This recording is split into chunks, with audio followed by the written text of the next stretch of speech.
Hello everyone, welcome to Sarit classes. इससे पहले हमने पार्ट 5 स्टार्ट कर चुके हैं अभी कॉन्स्टिट्यूशन के अंदर। तो उसमें अभी हमने जो फर्स्ट हमारा एग्जीक्यूटिव था, क्या डिस्कस किया था हमने?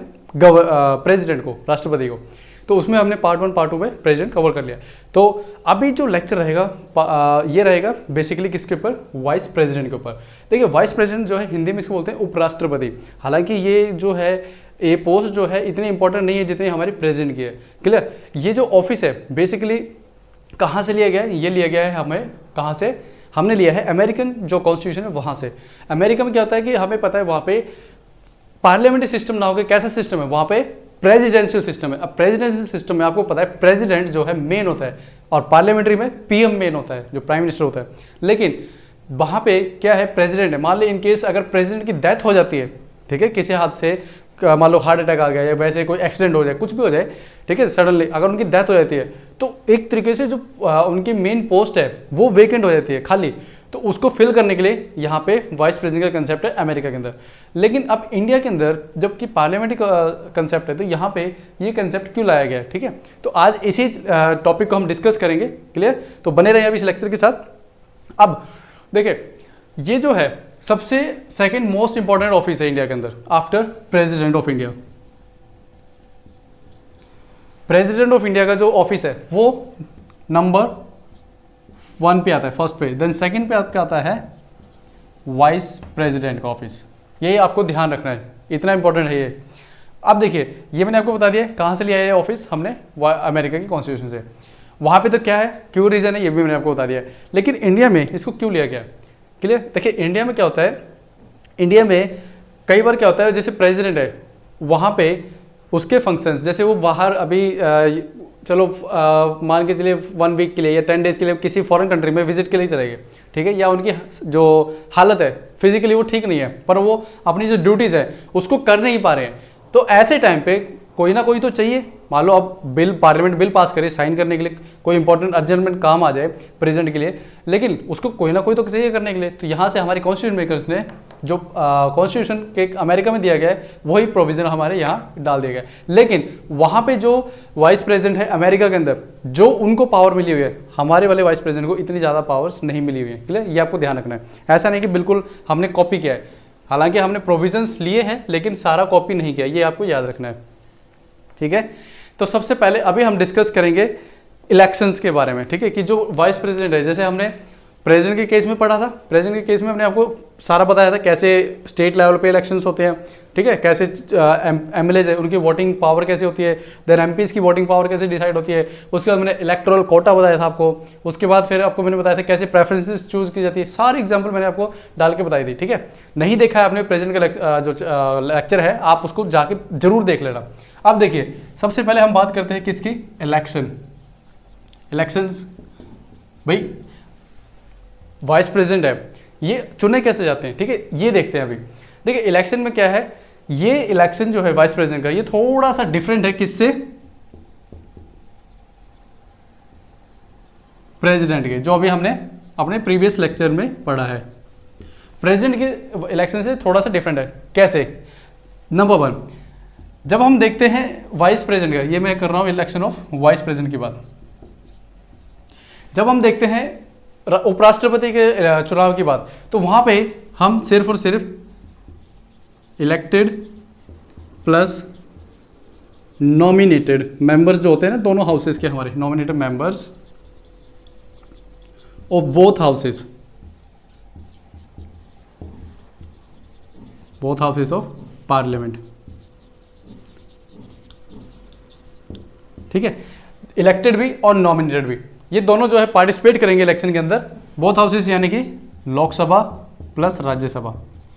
आपको पता है राज्यसभा में 12 मेंबर नॉमिनेट होते हैं और लोकसभा में लास्ट ईयर तक 2 मेंबर एंग्लो इंडियंस नॉमिनेट होते थे। लेकिन अब जो है उसको 104वें जो संशोधन था, 104th अमेंडमेंट एक्ट, उसके द्वारा वो जो है उसको खत्म कर दिया गया। तो अभी सिर्फ 12 मेंबर नॉमिनेट होते हैं इसमें पार्लियामेंट में, वो भी राज्यसभा के अंदर। तो आपको ये याद रखना है। तो इसमें ये बोला इलेक्टेड और नॉमिनेटेड दोनों पार्टिसिपेट करेंगे।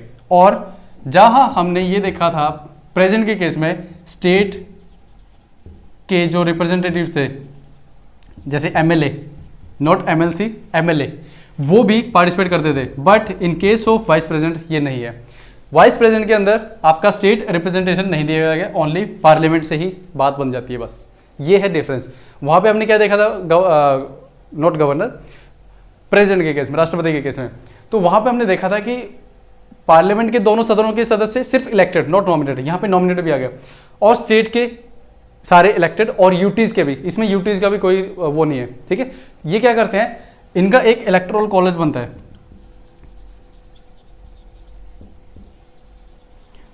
ठीक है। ऐसे ही किसका कॉलेज बना था, इलेक्टोरल कॉलेज, इनके जो हमने प्रेसिडेंट वाला लेक्चर किया था उसके अंदर भी यही देखा था हमने, सेम वही इलेक्टोरल कॉलेज बनता है। इसमें क्या होता है, ये जो इलेक्टोरल कॉलेज होता है इनको बैलेट पेपर दिया जाता है।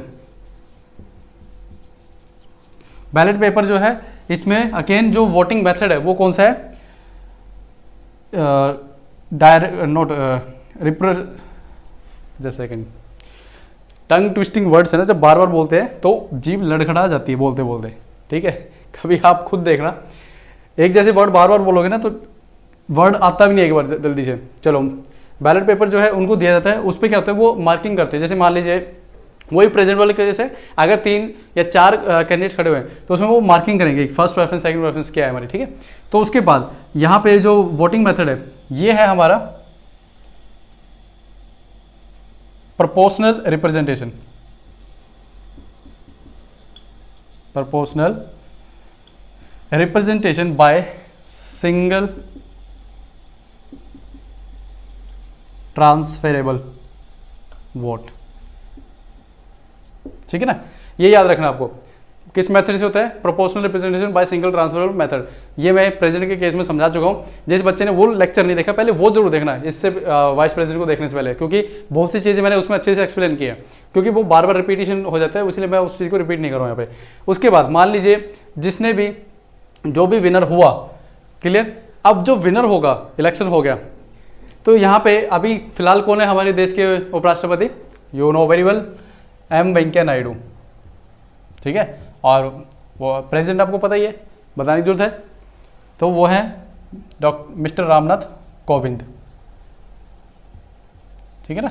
ये आपको, ये तो बिल्कुल स्टैटिक छोटे बच्चों की 5th क्लास की जीके वाले क्वेश्चन है, कोई बात नहीं, बट हमें पता होना चाहिए। कई बार क्या होता है आप किसी से पूछेंगे उनको ये भी नहीं पता होता ना, ठीक है, लेकिन आप अगर स्टूडेंट है, आप पढ़ते हैं तो इतना तो आपको पता होना चाहिए। वाइस प्रेसिडेंट अभी वेंकैया नायडू है और मिस्टर रामनाथ कोविंद ये हैं। अभी मैं जब थोड़ा सा और मेरा आगे लेक्चर्स कंप्लीट हो जाएंगे तो मैं क्या करूँगा, जो स्टैटिक जीके होती है मैं उनके लेक्चर्स भी कंडक्ट करूँगा, ठीक है, जिसमें क्या होता है कि अब तक कितने राष्ट्रपति बन चुके हैं, ठीक है, किसका कार्यकाल कितना था, उनकी क्या खासियत थी, वो सारी जो है लिस्ट में डिस्कस करूँगा, ठीक है। जो स्टैटिक जीके होती है ना वो डिस्कस करूँगा मैं, पॉलिटी की सारी, ओके। उसके बाद ऐसे हर एक सब्जेक्ट की जो स्टैटिक जीके है, क्योंकि देखिए कई बार क्या होता है, हम मान लीजिए ये जो टॉपिक है हम पढ़ रहे हैं, हमें लगता है कि यार ये 1-1.5 घंटे के लेक्चर में क्या कौन देखेगा, इतना टाइम का है, एक लास्ट मोमेंट पे फटाफट रिवीजन चाहिए हमें, तो हम क्या करते हैं कि यार कहीं से कुछ मिल जाए, तो स्टैटिक जीके जो होती है वो आपकी टू द पॉइंट हो जाती है। इसमें क्या होता है 10-15 मिनट्स के अंदर लेक्चर कंप्लीट हो जाएगा आपके स्टैटिक जीके में। तो मैं ये क्या है, देखते हैं कब भी जैसे मेरे को टाइम लगेगा, मैं फ्री हो जाऊँगा इन लेक्चर्स के थ्रू, तो मैं आपको ये लिस्ट भी प्रोवाइड करा दूँगा, ओके। क्योंकि जो प्रीलिम्स होता है उसमें स्टैटिक जीके आपसे पूछी जाएगी, स्टैटिक प्लस कंसेप्ट दोनों ऐसे आते हैं अब, क्लियर। चलिए, तो अब देखिए जो व्यक्ति, ठीक है, जो इलेक्ट हो गया वाइस प्रेसिडेंट के लिए, अब उसके बाद क्या होगा, वो जाएगा ओथ लेने के लिए, शपथ समारोह ग्रहण होगा, ठीक है। ये क्यों होता है, मैंने आपको प्रेसिडेंट के केस में बता दिया था, ताकि वो व्यक्ति जो है अकाउंटेबल हो जाए। अदरवाइज तो क्या होगा, मैंने कहा शपथ ली है, मैं किसको जिम्मेवार हूँ। जब वो शपथ लेता है तो वो क्या है, सारा लाइव टेलीकास्ट होता है, उसमें दिखाया जाता है प्रूफ के तौर पे, देखिए आपने शपथ ली है, ठीक है। इन केस कल को वो कुछ बिग फ्रॉड करते हैं तो जुडिशरी जो है उन पर केस करके और उनको हटा सकती है, ठीक है। इवन पार्लियामेंट जो है वो भी हटा सकती है। अब देखिए ओथ जो है, ओथ सेरेमनी वो कैसे होती है इनकी, वाइस प्रेसिडेंट की, ठीक है। देखिए ओथ सेरेमनी में क्या होता है, मान लीजिए एम वेंकैया नायडू जब इलेक्ट हुए होंगे, चलो छोड़ो नाम नहीं लेते हम, मान लीजिए मैं अपना एग्जांपल देता हूं, मैं बन गया क्या, उपराष्ट्रपति, ठीक है। यहां से अब मैं जाऊंगा क्या, ओथ लेने के लिए, तो मुझे एक जो है डेट मिल जाएगी प्रेसिडेंट के ऑफिस से, प्रेसिडेंट ऑफिस गैजेट नोटिफिकेशन निकालते हैं कि फलाने फलाने डेट को ओथ होगी किसकी, जो न्यूली इलेक्टेड वाइस प्रेसिडेंट उनकी। तो मैं क्या करूँगा, जाऊँगा जो प्रेसिडेंट ऑफिस है, ठीक है, प्रेसिडेंट ऑफिस और जो उनका रेजिडेंस है एक ही है, वो वहीं पे वो रहते हैं और वहीं पे उनका ऑफिस है, ठीक है। तो मैं वहाँ जाऊँगा प्रेसिडेंट हाउस में, ऑफिस या हाउस बोल दो। यहाँ पे प्रेसिडेंट मुझे ओथ दिलवाएंगे जिसमें वही अगेन मैं बोलूँगा आई डैश डैश, ठीक है, मैं अपना नाम लेके विल प्रोटेक्ट, ठीक है, I will faithfully execute my all duties, ऐसे करके वो शपथ लेते हैं। उसके बाद जब शपथ हो जाती है तो वहाँ से मैं अपना ऑफिस को रिज्यूम कर सकता हूँ। अब आपको याद रखना है, जब भी व्यक्ति ओथ नहीं लेता है, चाहे वो एमपी हो, एमएलए हो या प्रेसिडेंट हो, वाइस प्रेसिडेंट हो, वो तब तक अपना ऑफिस अज्यूम नहीं करेगा जब तक कि वो ओथ नहीं लेगा। ये सबसे इंपॉर्टेंट कंडीशन है। किसी भी कॉन्स्टिट्यूशनल पोस्ट, संवैधानिक जो पद है, उस पर कोई व्यक्ति जब जा रहा है तो उसको सबसे पहले शपथ लेनी जरूरी है। उससे बिना वो अपने उस ऑफिस को अज्यूम नहीं करेगा, ठीक है, वो काम स्टार्ट नहीं करेगा उसमें जाके, ठीक है। पार्लियामेंट वाले में और अच्छे से इसमें बताऊंगा मैं आपको। चलिए, हमने क्वालिफिकेशन कर लिया है, ओथ कर लिया है। अब उसके बाद जो वाइस प्रेसिडेंट है, इनके लिए क्वालिफिकेशन क्या चाहिए होती है। मान लो मेरा मन कर गया फ्यूचर में कभी कि यार चलो बहुत हो गया पढ़ाते पढ़ाते, अब बनते हैं हम वाइस प्रेसिडेंट। पिछले इलेक्शन में तो राष्ट्रपति बन गए थे हम, ठीक है।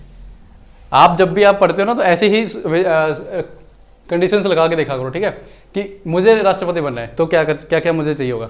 तो इससे क्या होता है, चीज़ें आपको जल्दी याद हो जाएंगी, ठीक है। अगर आप as it is bookish language को लर्न करोगे, जो किताबी ज्ञान होता है, तो आप जो है उस टाइम तो याद रख लोगे, एग्जाम में वो आपको इधर का कुछ आएगा याद और उधर से कुछ याद आएगा, तो दोनों हो जाएंगे मिक्स, ना वो ठीक है ना वो ठीक है, और दोनों गलत, और आपका क्वेश्चन हो जाता है गलत। तो आप अपने से एग्जाम्पल लेके चला करो, ठीक है। अगर मैं हूँ उपराष्ट्रपति, तो मेरे को क्या क्या क्वालिफिकेशन चाहिए, ठीक है, अगर मैं बनना चाहता हूँ।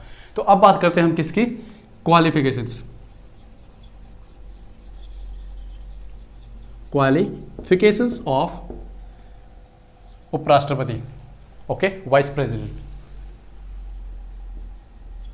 देखिए, सेम क्वालिफिकेशंस हमने की थी प्रेसिडेंट की, बात नहीं बार बार मेरे को गवर्नर क्यों आ रहा है, लगता है आपका अगला टॉपिक गवर्नर ही है, इसलिए बार बार माइंड मुझे गवर्नर याद दिला रहा है, ठीक है। तो देखिए, क्वालिफिकेशन ऑफ वाइस प्रेसिडेंट को ऐसे लग रहा है जैसे मैंने यूपी लिख दिया, मैं अभी खुद बोलने वाला था qualifications of UP, Uttar Pradesh. Uttar Pradesh क्यों क्वालिफिकेशन लेगा भाई। चलिए, वाइस प्रेसिडेंट थोड़ा बड़ा बड़ा लिख देता हूँ। चलिए, क्या क्या उनके पास जो है होना चाहिए। सबसे पहले क्वालिफिकेशन होनी चाहिए, वेरी इंपॉर्टेंट। प्रेजेंट किया भी आपने, बताओ।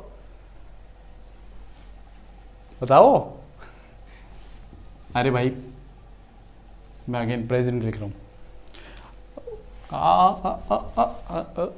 ऐसे काम नहीं चलेगा। चलिए, वो सबसे पहले तो होने चाहिए देश के नागरिक, सिटीजन ऑफ इंडिया।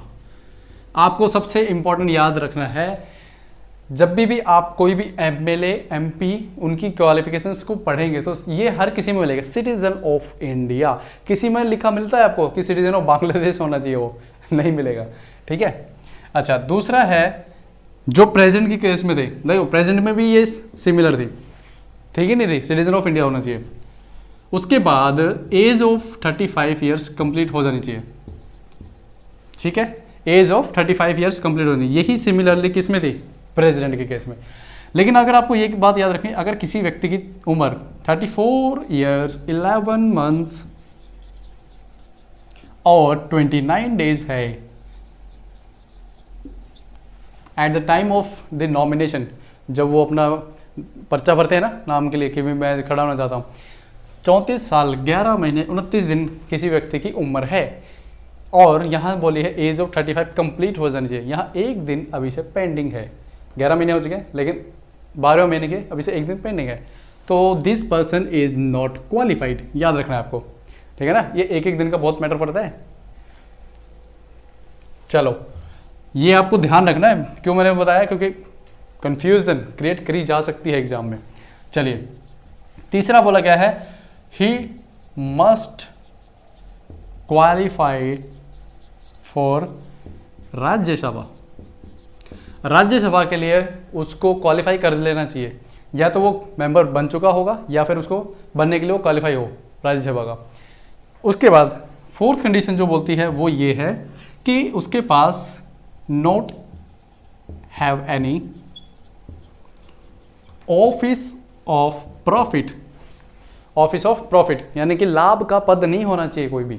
जैसे मैंने आपको प्रेसिडेंट के केस में बताया था, मान लीजिए कोई वाइस प्रेसिडेंट बन गया और वाइस प्रेसिडेंट जो है अपने साथ साथ अपने बेटे का कोई बिजनेस भी चला रहे हैं, तो वो क्या हो गया, ऑफिस ऑफ प्रॉफिट।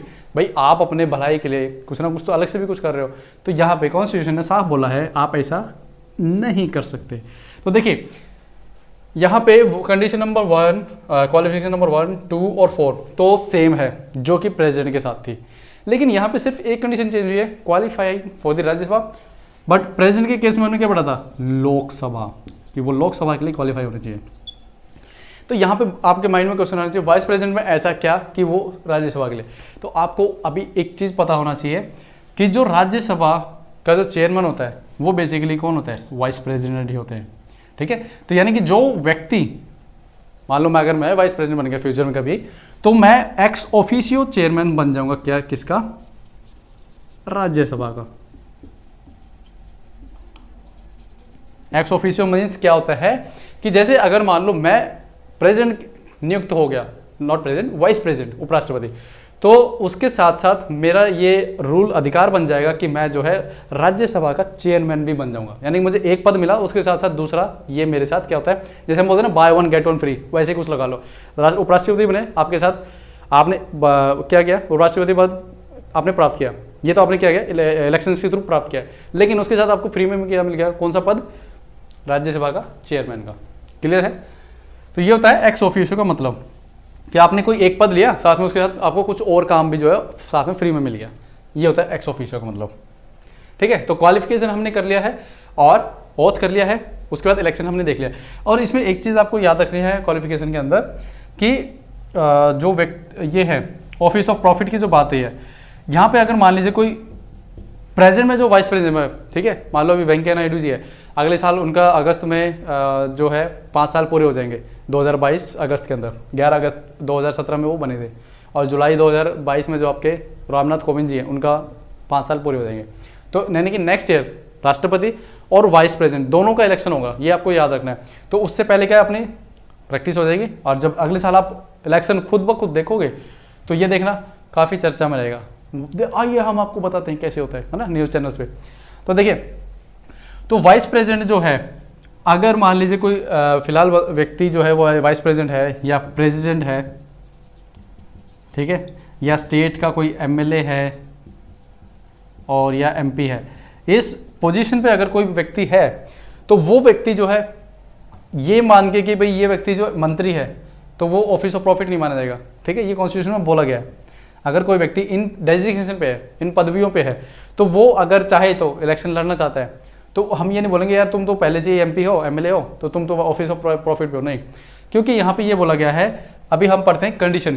ठीक है, कंडीशन क्या है, ऑफिस ऑफ वाइस प्रेसिडेंट की कंडीशन भी है, जैसे हमने राष्ट्रपति के केस में भी कंडीशन पढ़ी थी, तो इसकी भी कुछ कंडीशन है। देखिए, नंबर 1, अगर कोई व्यक्ति एमएलए है, एमपी है, क्लियर, या कोई भी और डेजिग्नेशन उसके पास है, या मान लो किसी भी हाउस के अंदर कोई मिनिस्टर भी है, तो अगर इन केस वो वाइस प्रेसिडेंट बनना चाहता है, या मान लो जैसे सीजीआई है हाई कोर्ट सुप्रीम कोर्ट के अंदर, तो वो भी अगर मान लो उनको चाहते हैं कि हम बनना चाहते हैं, तो उसके लिए पहले उनको रिजाइन करना होगा वहाँ से। ठीक है, तो रिजाइन करो पहले कहाँ से, जो ऑलरेडी अभी आप जिस पोजीशन पे हो, अगर प्राइम मिनिस्टर हो, ठीक है, सीएम हो किसी स्टेट के, या मान लो वैसे ही एमएलए एमपी हो, आपके पास कोई मिनिस्टरशिप नहीं है, तो आप पहले उस पोजीशन से रिजाइन करो और इलेक्शन में आप फाइट करेंगे और देन आपको क्या बन जाएंगे, वाइस प्रेसिडेंट। तो ये नंबर 1 कंडीशन है। सेकंड कंडीशन क्या है, वही अगेन ऑफिस ऑफ प्रॉफिट पे नहीं होने चाहिए आप। ठीक है ना, तो ये 2 ही कंडीशंस हैं आपके पास, ऑफिस ऑफ प्रॉफिट नहीं होना चाहिए, और दूसरा जिस पोजीशन पे आप ऑफिस जो है रिजाइन कर देंगे। दूसरा एक ये याद रखना है कि देखिए, जो स्टेट लेजिस्लेचर्स हैं, क्या उसके अंदर सिर्फ कोई व्यक्ति राष्ट्रपति उपराष्ट्रपति बन सकता है, तो आंसर इज यस, बन सकता है, बशर्ते वो दोनों पदवियां एक साथ ना रखे। एक तरफ वो सोच रहा है मैं राज्य के अंदर मंत्री पद भी रखूँ, दूसरी तरफ वो सोच रहा है मैं देश का राष्ट्रपति या उपराष्ट्रपति बन जाऊँ, ऐसा नहीं है। कॉन्स्टिट्यूशन संविधान ने बोला आप एक पद रखोगे, या तो ये रख लो या वो रख लो। अगर आपने ये वाला रख लिया तो अगर वहाँ से रिजाइन नहीं किया तो ऑटोमेटिकली वो रिजाइन माना जाएगा, ठीक है, आपका कैंसिल हो जाएगा, आप फिर यहाँ पे आ जाओगे, ठीक है ना, ये आपको याद रखना है। तो हमने क्या क्या डिस्कस कर लिया, इलेक्शन डिस्कस कर लिया है, क्वालिफिकेशन डिस्कस कर ली है, ठीक है, ओथ डिस्कस कर लिया है, कंडीशन डिस्कस कर लिया है हमने। अब उसके बाद फंक्शंस और डिस्कस करते हैं कि भी जो वाइस प्रेसिडेंट है इनका काम क्या होता है। देखिए जो फंक्शंस,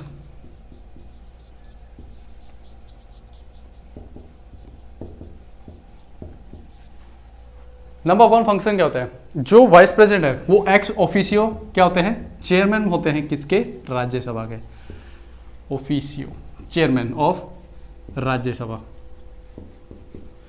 यानी कि अगर मैं उपराष्ट्रपति बोला तो साथ में मुझे एक तोहफे में क्या मिलेगा, मुझे मिलेगा ये वाली सीट, चेयरमैन ऑफ राज्यसभा।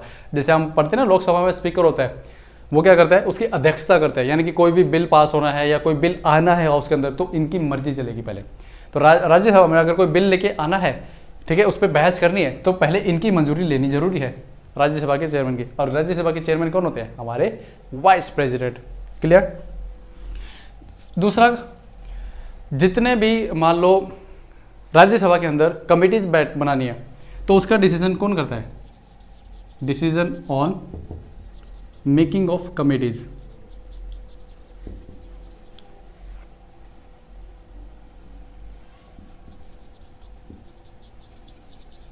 ठीक है, मान लो कोई कमेटी बनानी है किसी बिल के ऊपर तो वो कौन डिसाइड करेगा, राज्यसभा के चेयरमैन। और चेयरमैन कौन होते हैं, आपके वाइस प्रेसिडेंट। उसके बाद मान लीजिए जो बिल इंट्रोड्यूस होगा राज्यसभा में, बिल इंट्रोडक्शन, वो भी परमिशन के साथ होता है किसके, वाइस प्रेसिडेंट के। ठीक है, ये सारे काम क्या है, वो कब कर रहे हैं, जब वो राज्यसभा के चेयरमैन है, मैं तब बता रहा हूं ये वाले काम। लेकिन अगर वो मान लो वाइस प्रेसिडेंट है तो उसके स्पेशली क्या काम है, देखिए ये तो मैंने इसलिए बताया क्योंकि वो राज्यसभा के चेयरमैन भी होते हैं, तो उस कंडीशन में वो ये काम करेंगे। अब इन केस मान लीजिए वो उपराष्ट्रपति है, तब स्पेशली उपराष्ट्रपति की पदवी पर रहते हुए वो क्या कर सकते हैं, सबसे पहले इन एब्सेंस ऑफ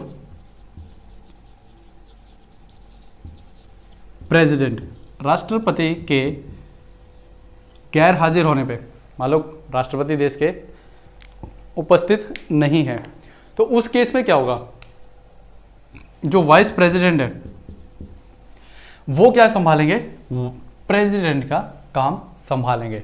क्लियर। और इन केस अगर जब वाइस प्रेसिडेंट का जो पदवी जो संभाल रहा है व्यक्ति और वो काम किसका कर रहा है, प्रेसिडेंट का, यानी कि थोड़े टाइम के लिए जब तक वो प्रेजेंट नहीं होते हैं, इन एब्सेंस ऑफ प्रेजेंट, यानी कि जब तक वो उपस्थित नहीं है देश के अंदर, या मान लो कोई बाहर है या वो बीमार हो गए हैं, उस कंडीशन के अंदर वाइस प्रेसिडेंट अगर राष्ट्रपति का काम देख रहे हैं, ठीक है, राष्ट्रपति वाला काम कर रहे हैं, तो उनको जो सैलरी है वो किसकी मिलेगी, वो प्रेसिडेंट वाली मिलेगी, ना कि वाइस प्रेसिडेंट की। क्लियर। और वाइस प्रेसिडेंट की एक याद रखना, कॉन्स्टिट्यूशन में सैलरी डिफाइन नहीं है, ठीक है, सैलरी किसकी डिफाइन है, चेयरमैन ऑफ राज्यसभा की। हमारे संविधान में जो दूसरा आपकी अनुसूची है, सेकंड शेड्यूल है, उसके अंदर चेयरमैन ऑफ राज्यसभा की सैलरी बता रखी है, लेकिन वाइस प्रेसिडेंट की नहीं। क्यों, क्योंकि वाइस प्रेसिडेंट बेसिकली क्या होता है, चेयरमैन ऑफ राज्यसभा होता है। तो इसलिए यहाँ पे याद रखना आपको, संविधान के अंदर उपराष्ट्रपति की सैलरी डिफाइन नहीं है कितनी होगी, लेकिन चेयरमैन ऑफ राज्यसभा की है। तो सैलरी जो है आपको किसकी मिलेगी, प्रेसिडेंट की। और जितने भी अलाउंसेस है, यानी कि वो सारी फैसिलिटीज मिलेंगी जो कि आपके प्रेसिडेंट को मिलती हैं, जो भी इम्यूनिटीज प्रेसिडेंट को मिलती हैं वो सारी वाइस प्रेसिडेंट को मिलेंगी जब तक वो राष्ट्रपति का काम कर रहे हैं। क्लियर। और इन केस अगर मान लीजिए जब प्रेसिडेंट का काम जो है वाइस प्रेसिडेंट देख रहे हैं, ठीक है, वाइस प्रेसिडेंट राष्ट्रपति का काम देख रहे हैं, तो यहाँ पे राज्यसभा का जो चेयरमैन वाला काम है जो कि ये वाइस प्रेसिडेंट करते थे, वो कौन करेगा अब, तो यहाँ पे आंसर आता है डेप्यूटी चेयरमैन। कौन देखेगा, deputy chairman of Rajya Sabha. Rajya Sabha के अंदर क्या होता है, एक मुखिया होता है जिसको हम बोलते हैं चेयरमैन, और एक होता है उप चेयरमैन, ठीक है, डेप्यूटी चेयरमैन। वो क्या करता है, एब्सेंस ऑफ राज्यसभा चेयरमैन, वो ये वाले काम ये देखेगा। क्लियर, इतना समझ में आ गया आपको। तो ये है क्या, और उसके बाद और इनके फंक्शंस क्या है।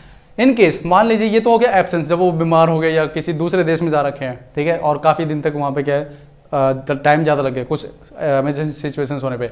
अब उसके बाद अब बात आती है कि मान लीजिए राष्ट्रपति यानी कि उनकी डेथ हो जाती है,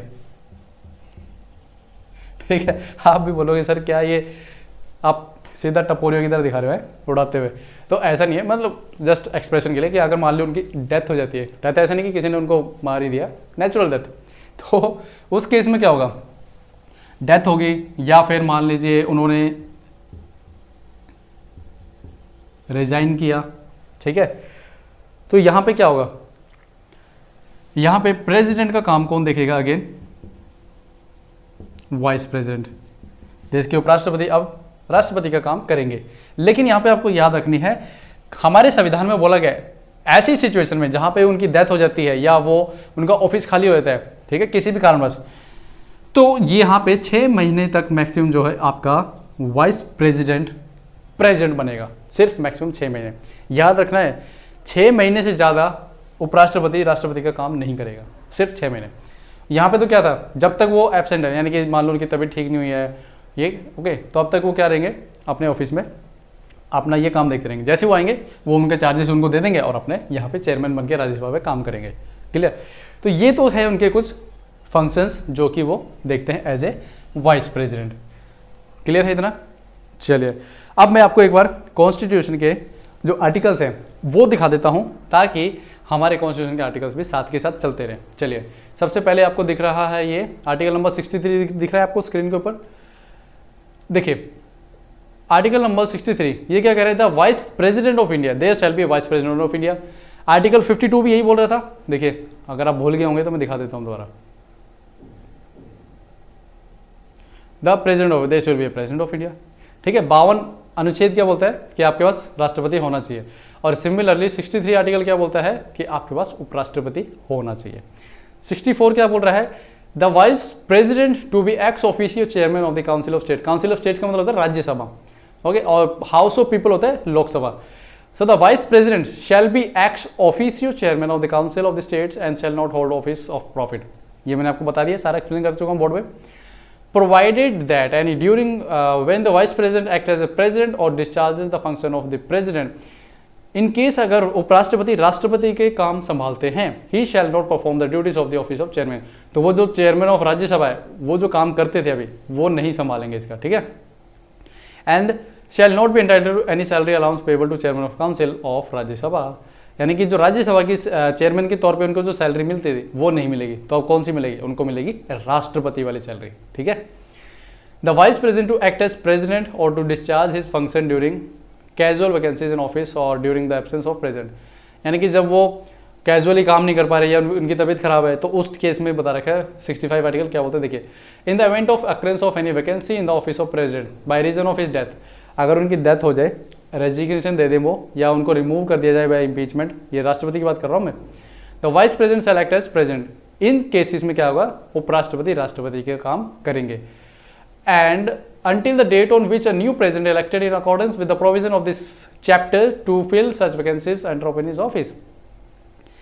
तो यहाँ पे क्या बोला गया है कि यहाँ पे सिर्फ 6 महीने तक ये जो है आपको टाइम दिया जाएगा, ठीक है। उसके अंदर आपको इलेक्शंस करवाने और सब कुछ उसको नए सिरे से एक राष्ट्रपति को आप सारे काम दे देंगे।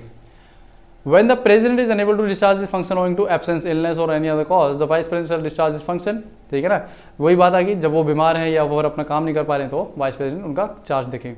The vice president shall during the in respect of the period while he is acting as or discharging the functions of president have all the powers and immunities। Short simple में बता देता हूँ, यहाँ पे ये बताना चाहता है कि इन केस अगर वाइस प्रेसिडेंट जो है प्रेसिडेंट का काम देख रहे हैं तो उनको वो सारी पावर्स मिलेंगी जो एक राष्ट्रपति के पास होती है, ठीक है। इलेक्शन ऑफ वाइस प्रेसिडेंट देखिए, the vice president shall be elected by the members of electoral college consisting of the member of both the houses of parliament. Clear, in accordance with the system of proportional representation by means of single transfer. यानी मैंने आपको बताया था ना voting method कौन सा होगा, single transferable and direct proportional representation, ठीक है। इसमें मैंने इजराइल की एग्जांपल दी थी आपको राष्ट्रपति वाले लेक्चर में। फिर the vice president shell not B A member of either house of parliament. अब जो वाइस प्रेसिडेंट बनना चाहता है, ठीक है, ना तो वो किसी भी हाउस का मेंबर होना चाहिए पार्लियामेंट, और ना ही वो स्टेट के किसी हाउस का मेंबर होना चाहिए। थर्ड कह रहा है no person shall be eligible for election of vice president. अब ये क्वालिफिकेशन की बात कर रहा है कि क्वालिफिकेशन क्या होगी, सिटीजन ऑफ इंडिया होना चाहिए, कंप्लीटेड 35 ईयर्स एज, और election member of council of state, council of state यानी राज्यसभा, कि राज्यसभा के लिए वो क्वालिफाइड होनी चाहिए। दूसरा, not eligible for the election of vice president if he hold any office of profit. Clear. अब देखिए एक्सप्लेनेशन में यहाँ बता रखा है कि वही ऑफिस ऑफ प्रॉफिट किसको नहीं मानेंगे, जो व्यक्ति अभी गवर्नर, वाइस प्रेसिडेंट, प्रेसिडेंट के या फिर किसी मिनिस्ट्री की पोस्ट पे है। Term of office of president, the office of president hold office for a term of 5 years from the date on which he enters upon his office. ये कौन सा आर्टिकल है, 67 में बताया उनकी टर्म के बारे में। वाइस प्रेसिडेंट जो है 5 साल से पहले भी जो है जा सकते हैं अपना रिजाइन लिख के, किसको, प्रेसिडेंट को। वाइस प्रेसिडेंट जो है रिमूव भी किया जा सकता है by resolution of the Rajya Sabha, pass by majority of all the members. ठीक है, अभी मैं डिस्कस करूंगा, ये नहीं करवाया है मैंने आपको। चलिए अभी इसी टॉपिक को हम डिस्कस कर लेते हैं एक बार। चलिए अभी हम देखेंगे रिमूवल ऑफ वाइस प्रेसिडेंट। ठीक है, कि वाइस प्रेसिडेंट को रिमूव कैसे करते हैं।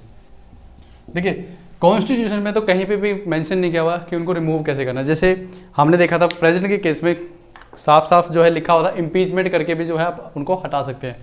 अब यहाँ पे जो है आपको ये चीज़ याद रखनी है, राज्यसभा जो है हाउस, सिर्फ वही इंपॉर्टेंट है इसमें जो वाइस प्रेसिडेंट को रिमूव करने के लिए, क्योंकि वो क्या है, राज्यसभा के चेयरमैन होते हैं। अब देखिए राज्यसभा के जो मेंबर्स हैं, क्लियर, अगर वो 14 डेज का नोटिस देंगे पहले तो, ठीक है, यानी कि जो वाइस प्रेसिडेंट को 14 डेज का नोटिस देंगे, और फिर यहां से एक रेजोल्यूशन पास करेंगे, किसमें, कौन से हाउस में, राज्यसभा में पास करेंगे रेजोल्यूशन को, याद रखना है। रेजोल्यूशन पास करेंगे कहां पे, राज्यसभा में। ठीक है, अब ये जो यहां पे मेजोरिटी चाहिए होगी वो कौन सी होगी, मेजोरिटी जो यहां पे चाहिए वो है आपकी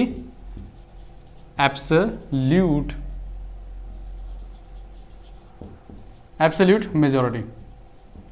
एक लेक्चर मैंने डेडिकेटली जो है आपका मेजोरिटी, टाइप्स ऑफ मेजोरिटी करवा रखा है। ठीक है, जिस बच्चे को ये नहीं पता कौन सी मेजोरिटी होती है, कौन सी इफेक्टिव होती है, कौन सी जो है आपकी टाइप्स जितने कितने हैं, वो सारा आपको मैंने उस लेक्चर में बता रखा है, तो आप उस लेक्चर को आराम से देख सकते हैं। ठीक है, तब आपको ये पता चल जाएगा।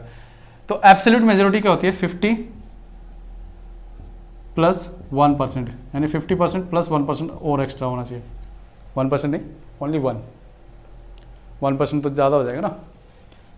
तो अगर मान लीजिए किसी व्यक्ति के पास 50% + 1 शेयर है कंपनी के, तो इट मीन्स हम क्या बोलते हैं, वो क्या है, इस कंपनी का मालिक है। क्लियर है। अब देखिए एब्सोल्यूट मेजोरिटी में ये हो गया, राज्यसभा के मेंबर्स एब्सोल्यूट मेजोरिटी से रेजोल्यूशन को पास करते हैं। बिफोर, उससे पहले वो 14 दिन का नोटिस भी देंगे। ठीक है, अब यहाँ पे जो सेकंड हाउस है लोकसभा, यहाँ पे इसका कोई इतना रोल नहीं है, वो सिर्फ एग्री होना चाहिए कि हाँ इन्हें हटाना चाहिए, सिर्फ एग्री होना चाहिए। ठीक है, एग्री क्या है, मतलब सिंपल मेजोरिटी से भी जो है पास हो जाएगा लोकसभा में, कोई मैटर नहीं करता। बट यहाँ पे जो है एब्सोल्यूट मेजोरिटी होनी चाहिए। अगर दोनों हाउसेज में पास हो गया, देन वाइस प्रेसिडेंट जो है वो माने जाएंगे रिमूव्ड फ्रॉम द पोजीशन, जो उनकी पोजीशन उनमें से हटा दिए जाएंगे। ठीक है, तो ये है। और इसमें मैंने आपको टर्म बताई थी, जो टर्म है इनकी वो होती है 5 साल की, लेकिन 5 साल से पहले वो खुद भी रिजाइन कर सकते हैं। और रिजाइन किसको करते हैं, वो प्रेसिडेंट को, राष्ट्रपति को।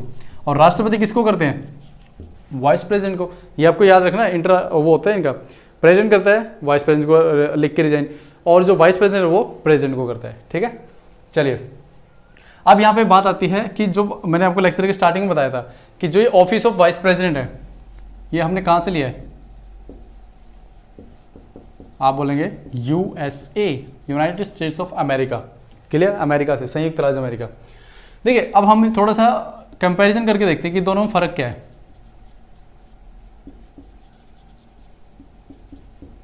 इंडिया के वाइस प्रेसिडेंट और यूएस के वाइस प्रेसिडेंट में दोनों में फर्क क्या है। देखिए जब बात करते हैं इंडियन वाइस प्रेसिडेंट की, तो इंडियन वाइस प्रेसिडेंट मैंने आपको बताया था कि वो क्या करता है, अगर मान लीजिए जो इंडिया का राष्ट्रपति है वो बीमार है या किसी हालत की वजह से वो अपना काम नहीं कर पा रहे, तो उस टाइम के लिए, थोड़े टाइम के लिए वो क्या करेंगे, प्रेसिडेंट का काम देखेंगे। क्लियर, अदरवाइज वो क्या बनेंगे, राज्यसभा का चेयरमैन। यही सेम काम जो है अमेरिका में वाइस प्रेसिडेंट वहाँ के वो भी करते हैं। ठीक है, तो यहाँ पे सिमिलैरिटी है, लेकिन जो डिससिमिलैरिटी, विभिन्नता कहाँ देखने को मिलती है हमें, वो देखने को मिलती है कि यहाँ पे जो वाइस प्रेसिडेंट है, प्रेसिडेंट का जो काम है, अगर उनकी डेथ हो जाती है, वो रिजाइन कर देते हैं, तो मैक्सिमम 6 महीने तक वो राष्ट्रपति का काम करेंगे। ठीक है, उससे ज़्यादा नहीं। क्योंकि यहाँ पे संविधान में साफ साफ लिखा है 6 महीने के अंदर अंदर आपको राष्ट्रपति का इलेक्शन करवाना होता है और एक नया कैंडिडेट लेके आओगे, 5 साल के लिए वो दोबारा से क्या हो गया, राष्ट्रपति का शासन चलाएगा अपना, ठीक है। अब देखिए, लेकिन अमेरिका में क्या है, अमेरिका में ये बोला गया है, मान लीजिए जो बाइडेन जो है अभी राष्ट्रपति है अमेरिका के, अगर मान लीजिए उनकी 1 साल पूरे होने के बाद उनकी हो जाती है डेथ, ठीक है। अब यहाँ पे जो उनकी वाइस प्रेसिडेंट है क्लियर, कमला हैरिस, वो क्या करेंगे, जो 3 साल का टाइम बचा आपका, वो 3 साल वो एज ए प्रेसिडेंट काम करेंगे, क्लियर। यहाँ पे नई वोटिंग नहीं होगी, क्लियर, इलेक्शन जो होगा नहीं होगा। अब कमला हैरिस जो है 3 साल उसको पूरा करेंगे। लेकिन हमारी इंडिया में क्या है, हमारे ऐसे नहीं है, हमारे यहाँ सिर्फ 6 मंथ्स रहेगा, लेकिन उसके बाद वो अपना काम वाइस प्रेसिडेंट का दोबारा से देखेगा, जो चेयरमैन ऑफ राज्यसभा का, ठीक है। और अगर वो जो वाइस प्रेसिडेंट वो राष्ट्रपति बनना चाहते हैं तो उनको पहले वाइस प्रेसिडेंट से रिजाइन करना पड़ेगा, अदरवाइज क्या है, वो सिर्फ 6 मंथ्स तक जो है हमारे राष्ट्रपति का काम देखेंगे। उसके बाद कोई दूसरा कैंडिडेट आएगा और उनको वो सारे हैंड ओवर कर देंगे चार्जेस को, क्लियर। ये है थोड़ा सा डिफरेंस। तो यहीं पे जो है हमारा लेक्चर जो है वाइस प्रेसिडेंट का हो जाता है कंप्लीट। चलिए, तो अभी मिलते हैं अपने नेक्स्ट लेक्चर के अंदर, जो यूनियन एग्जीक्यूटिव के अंदर वो रहेगा किसका, प्राइम मिनिस्टर और चीफ मिनिस्टर। उससे पहले हो सकता है मैं शायद गवर्नर करवा दूं आपको, ठीक है। तो चलो जो भी है तो वो यूनियन एग्जीक्यूटिव के अंदर ही, लेकिन मैं भी आपको ऐसे क्यों करा रहा हूँ, देखो प्रेसिडेंट वाइस प्रेसिडेंट, इससे क्या है कंपैरिजन स्टडी होते हैं, ठीक है। अभी मैं प्रेसिडेंट करा दिया तो गवर्नर कराऊंगा, क्योंकि जो गवर्नर जो प्रेसिडेंट इनके थोड़े से काम जो है सिमिलैरिटी मिलती है ऐसे, ठीक है। उसी तरीके से प्राइम मिनिस्टर सेंट्रल जो यूनियन गवर्नमेंट है उसमें प्राइम मिनिस्टर और स्टेट गवर्नमेंट में चीफ मिनिस्टर, इनके साम जो है सिमिलर है। ऐसे ही पार्लियामेंट और स्टेट लेजिस्लेचर इनके जो काम है वो थोड़े थोड़े सिमिलर है, तो इनको हम क्या करेंगे, साथ के साथ करेंगे, ठीक है। एक लेक्चर में वो, एक लेक्चर में वो, ताकि कंपैरेटिव हो जाए स्टडी, आपको भी याद रहे कि हाँ इसमें ऐसे बताया था, इसमें ये एक डिफरेंस है, क्लियर। अब मैं मान लो एक लेक्चर अभी पहले यूनियन का करा दूँ, फिर सारे स्टेट के करवा दूँ अलग से, तो वो थोड़ा सा क्या होगा, आपको जो है ना लेक्चर्स अलग अलग करके ढूंढने पड़ेंगे कहाँ पे गया, क्लियर। तो चलिए यहीं पे करते हैं आज के लेक्चर को विराम, और मिलते हैं अगले ही नेक्स्ट बेहतरीन लेक्चर में, जिसमें गवर्नर, सीएम और पीएम को हम डिस्कस करेंगे। चलिए, टिल देन हैप्पी लर्निंग।